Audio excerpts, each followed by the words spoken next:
Hi everyone, this is Nia. It's almost Christmas, so I wanted to just paint something fun and Christmassy, so I came up with this snow globe. This is quite simple to paint, so let's begin by drawing out the outline. Instead of drawing my own circle, I decided to find something circular and then just using it as a template for the globe. Then I'm going to draw out the base. The base can be anything you want and any size you want. I'm just going to keep mine simple by making somewhat of a standard wooden base with circular curves going downwards following the circumference of the base of the globe. Notice that I cut a little bit of the bottom part of the circle. This is because that part should be a little bit covered by the base in order for it to sit snugly without it rolling off. And then I just follow the curves going around the base from the top to bottom, and you can customize the spacing or how thick or thin each line will be. After this, I want to clean out some of the line work by lightly erasing messy areas and then re-outlining it with a cleaner line. That way you can have a nice line art, so it's a bit easier to cover with paint later on. Sometimes I like to keep tapping with my eraser just to get the lines to be a bit faded, and then I just clean out the line work instead of just completely erasing the lines, which would make it a bit difficult for you to redraw without the guidance from the lines that you drew out before. So that's basically the snow globe shape done. Now I want to figure out what to paint inside of the globe. I'm thinking of just a simple reddish brown cabin with snow covered pine trees surrounding it, but this is what makes it fun. You can actually paint any winter scenery you have in mind. The only difference is that it'll be framed in a circle because it's within the snow globe, and then we can just add the glass texture later as we paint. So you can also pick out different sceneries that you'd like to try to paint for this. If you're going to follow my simple composition, you can also customize further by changing the design of the cabin, which would be quite fun. And as for me, I just want to make sure that the cabin is covered by snow and that the bottom is slightly uneven to show that. Here I'm just very roughly drawing and placing down the pine trees. I like to play around with how the trees are spaced and also play around with the size to frame the cabin nicely. And that's pretty much it for the line work. So next, here are the colors that I'll be using for this painting. Firstly, this is Sepia by Holbein, followed with Veridia by Holbein, Naphthol Red by M. Graham, Crimson Lake by Holbein, Moon Glow by Daniel Smith, Indigo by Schmincke, Manganese Blue by Winsor Newton, Burnt Sienna by Holbein, Hansa Yellow Light by Daniel Smith, and lastly, Blueproof White by Dr. P.H. Martins. So let's begin to paint. I'm going to start by getting a little bit of manganese blue, and I'm going to mix a little bit of indigo into the manganese blue and use a medium consistency to just line the globe. I'm only going to line the top section of the snow globe, so I'm going to stop where the snow is covering the ground.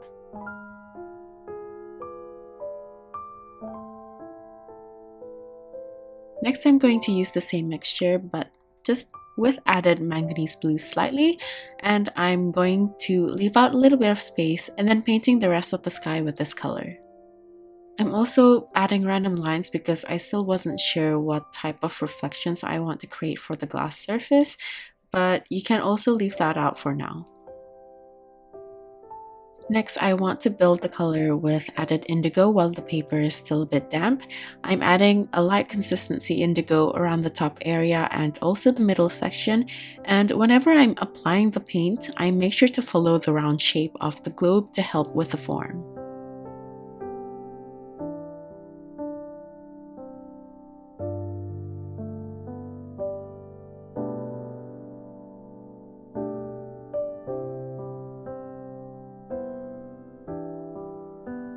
While the surface is still a bit damp, I want to add the trees in the back, and for this I used a mixture of Veridia with indigo, and I felt like it was a bit too green, so I ended up muting the color with a little bit of sepia as well.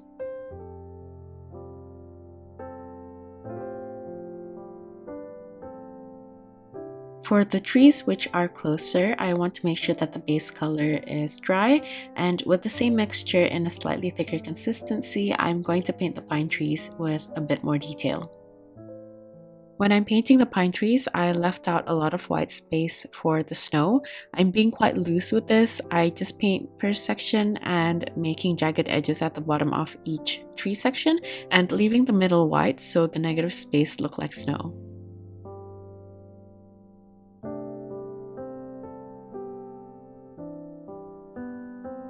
I'm going to repeat the same technique for all the trees. The one that I'm drawing now is the one that is closer to the front, and for this I want to use an even thicker consistency so the value of the color will suggest depth. As the trees move further at the back because of the mist or the snow, it should look a little bit lighter and less detailed, which is what I'm trying to depict here. I specifically use the tip of my larger brush for this part, even though this section is quite small, but I actually like the varied width of the stroke, which makes the lines a bit more loose, and it also makes the white space a bit more unpredictable, which makes it look more natural. Hopefully from here you can see the difference in color for all the layered trees. The one that I'm drawing now is the one that's closest to us, which is why I'm using a very thick consistency to paint this tree.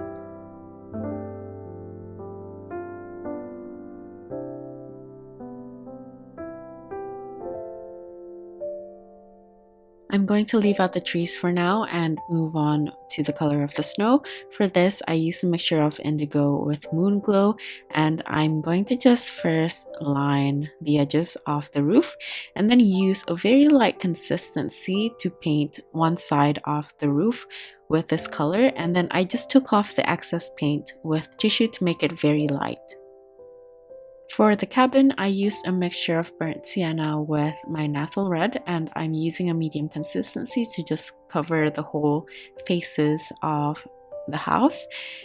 And then I'm going to follow this up by using a darker red mixture by adding Crimson Lake into the previous mixture. I'm using a thick consistency to first line underneath the roof so it looks like a bit of shadow, and then I followed this up by using the same color with my liner brush to paint the wooden section of the cabin. Next, I used a mixture of Naphthol Red with a Hansa yellow light to paint the windows. However, as I was painting this, I felt like I ended up using too dark of a color, so I think just the Hansa yellow light by itself would make a better contrast for this part of the painting. I also lined the windows using the same dark red mix and also spread out a bit of that orange mixture to the cabin so it looks like the window is giving a slight glow. Next, I went back to the snow color again from a mixture of moon glow and indigo in a thin consistency, and I'm just spreading it around randomly so it looks like the surface of the snow is uneven, and I made sure to leave out a lot of white space. At the same time, I tried to smudge a little bit from the house and also parts of the tree, while also lining the bottom to make sure that I don't forget about the shape of the globe itself.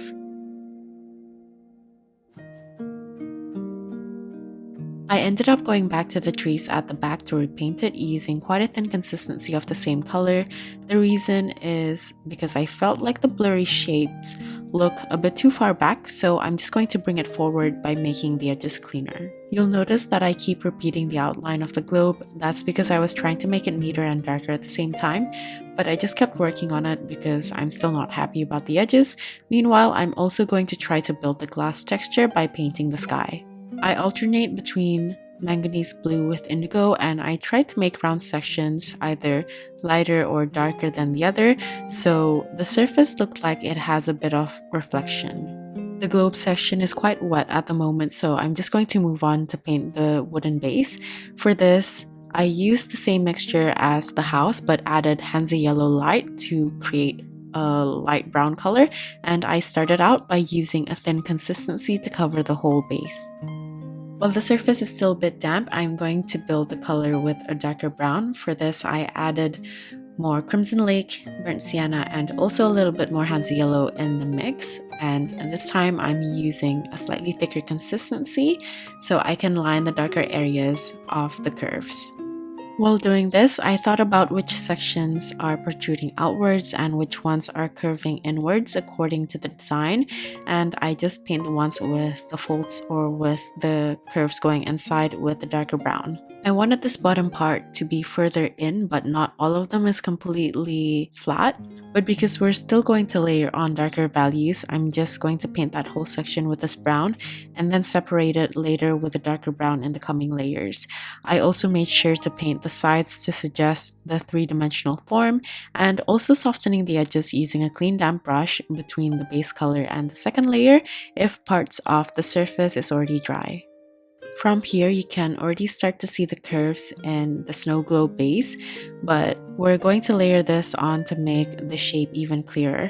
I added more burnt sienna and crimson lake in the mix without the yellow this time to darken the color further, and using a thick consistency, I just painted on the curved sections again, but not covering as much as I did with the second layer.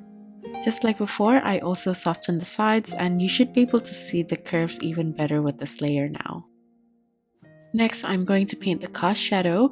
I first wet the surface that I'm going to paint on, then I used a mixture of sepia with indigo to create almost like a black, then painted at the base. I also decided that I want the shadow or reflection to be tilting to the left, so I decided to use indigo to create the globe shape on the wet surface, and then softening the side so it looks vague and blurry while also following the distortion of the cast shadow. I'm going to build on the shadow further, so I use the same mixture just to darken the color slightly.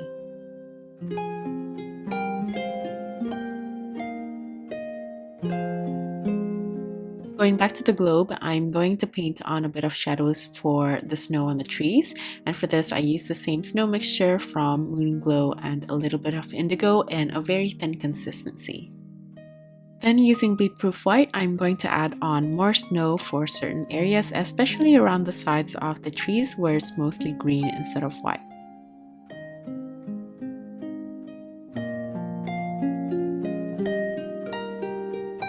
I'm also going to add snow for the trees at the back, but for the ones further back, I used an even lighter consistency of this bleed-proof white, so the white doesn't look as strong as the trees which are in front.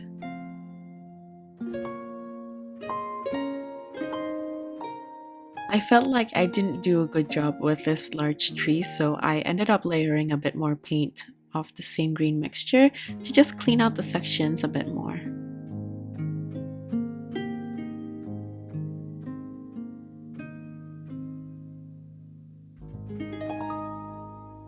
I'm also going to add a little bit more detail for this tree as well, just to define it a little bit more.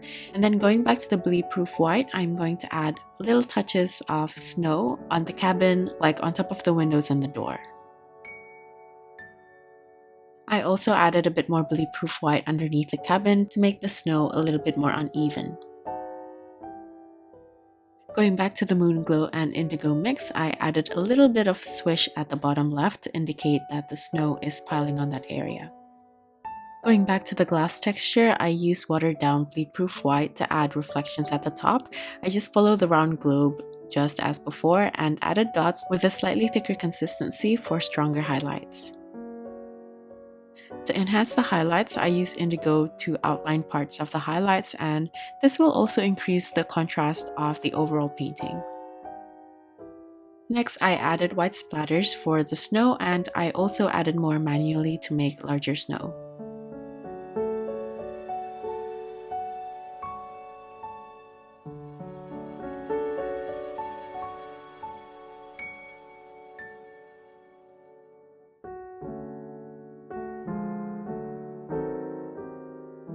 Next, I'm going to add on wooden texture to the base. For this, I used a mixture of Hansa Yellow Light with burnt sienna, and I'm just using the tip of my brush to create wood textures. I like to create repeated ovals or lines to make the texture. I also made sure that I used a light to medium consistency for this, so the texture is nice and subtle.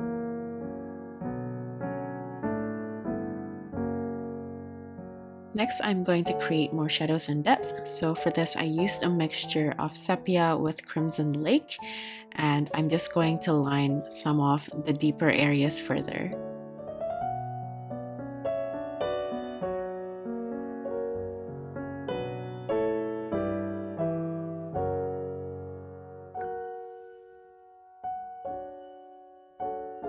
If you like the white background, you can leave it here, but I wanted to give this one a grayish background, so I used the light consistency mix between indigo and sepia, and I'm first lining the area at the back and then painting the top section using the same color mixture. I wanted to create a very light background. At the same time, I wanted to also be uneven. So for some parts, I used a slightly thicker consistency than the others, and I also added a little bit of indigo in certain areas so the background doesn't look completely flat.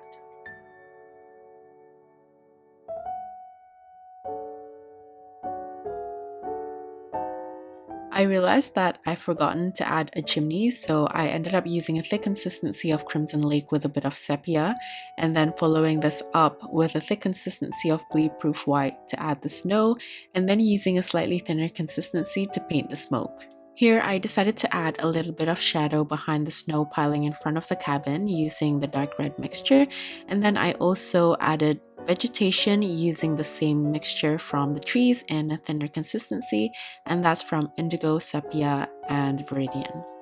Lastly, I'm just going to add finishing touches. I ended up using quite a thick consistency of indigo to line the globe one more time, and I also added a little bit more highlights using the bleed-proof white as well as a little bit of the shadow underneath the globe to give that extra shine to the glass texture.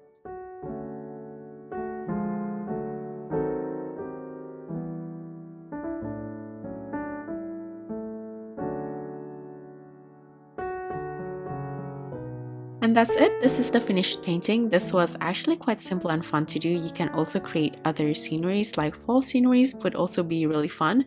But anyway, I hope you guys enjoyed this one. Like usual, the list of tools that I use as well as my social media links will be in my description box. Merry Christmas, and I'll see you at the next one. Bye!